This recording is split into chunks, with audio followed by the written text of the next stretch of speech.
Boker Tov ou Mevorach. Concernant le Mishmar, c'est-à-dire la veillée de Hag HaShavuot, on va rester réveillé toute la nuit pour étudier Be'ezrat Hashem.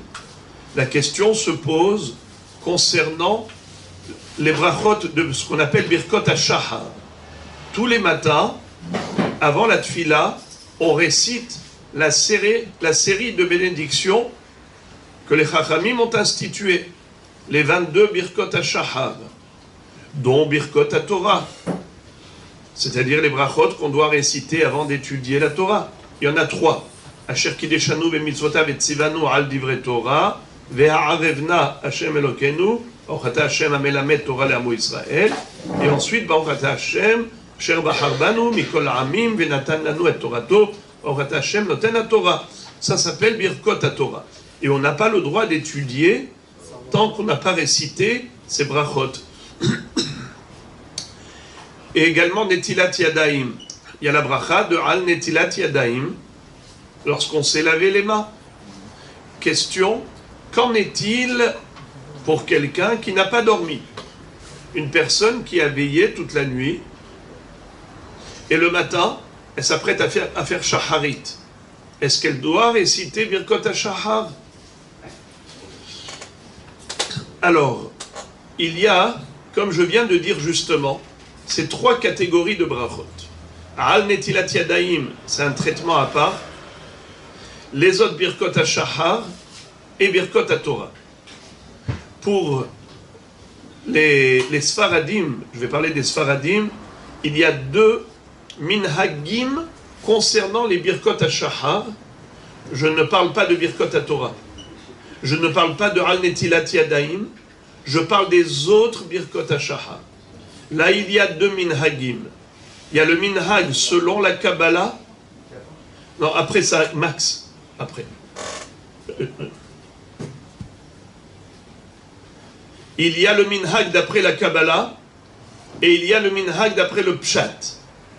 D'après la Kabbalah, les Birkot HaShahar doivent être récités après Hatzot, c'est-à-dire après minuit. C'est le zman où on peut déjà réciter Birkot HaShahar. Tandis que d'après le Pshat, les Birkot HaShahar, on va les réciter le matin. Birkot HaTorah, tout le monde est d'accord pour dire qu'il faudra les réciter au matin, c'est-à-dire après le lever du jour. Puisqu'on n'a pas dormi, alors les Birkot HaTorah de la veille, ça prend effet jusqu'au lendemain matin après le lever du jour. Donc on ne fera pas les Birkot HaTorah la nuit. On fera qu'au matin après le lever du jour. Al Netilat Yadaim, on va se laver les mains, mais on ne va pas réciter du tout cette bracha, car on n'a pas dormi. Alors maintenant, je répète et je résume. Par rapport à Al Netilat Yadaim, on ne fera pas du tout la bracha de Al Netilat Yadaim si on n'a pas dormi.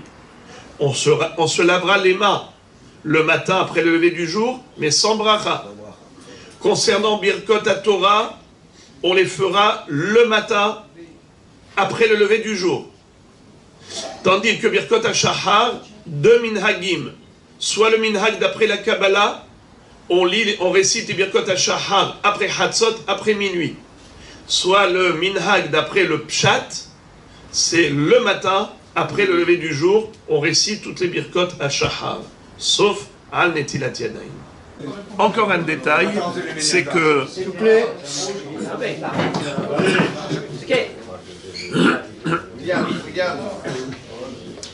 Un dernier détail de halakha que j'ai oublié, c'est concernant Birkot HaTorah. Quelqu'un qui a dormi pendant la nuit. Par exemple, il a dormi une demi-heure dans son lit. Ça s'appelle Shenat Keva. Par exemple, il a dormi à 9h du soir, à 10h. Il faisait déjà nuit. Étant donné qu'il faisait déjà nuit et qu'il s'est endormi une demi-heure sur son lit, ça s'appelle Shenat Keva, un vrai sommeil. Quand il se réveille, il est obligé de réciter Birkot HaTorah avant d'étudier. Il n'a pas besoin d'attendre le matin. Au contraire, dès qu'il se réveille, il va se laver les mains et ainsi de suite. Il va faire Birkot à Torah pour pouvoir étudier pour la veillée. Donc il fera Birkot à Torah avant le lever du jour. Quand on a dit qu'il faut attendre le lever du jour pour faire Birkot à Torah, c'est quelqu'un qui n'a pas dormi du tout. Un dernier détail, quel est le din de quelqu'un qui a dormi 2 fois pendant la nuit? D'abord, il a dormi une première fois, une demi-heure, et après il s'est réveillé, et il a fait Birkot à Torah, il a étudié pendant la veillée, et après ça, il est parti encore, il a fait une sieste. Il a dormi au moins une demi-heure dans son lit. Ça s'appelle Shenat Keva. Alors là, il y a une mahloket entre les poskim. Certains disent qu'il doit réciter à nouveau Birkot à Torah avant d'étudier. Et d'autres disent pas du tout, il a déjà fait Birkot à Torah. Alors qu'est-ce qu'on fait quand on a un safek? Quand on a un safek, on ne recommence pas, d'accord? Mais le mieux serait de dire, quand il se réveille la première fois, il fait Birkot à Torah, il dit, je fais Birkot à Torah jusqu'à mon prochain sommeil. Mais dès que je vais refaire la sieste, eh bien à ce moment-là, c'est une nouvelle vie. Quand je me réveille, je referai encore Birkot à Torah. C'est aussi une possibilité. Voilà les deux hypothèses. Hag Sameach.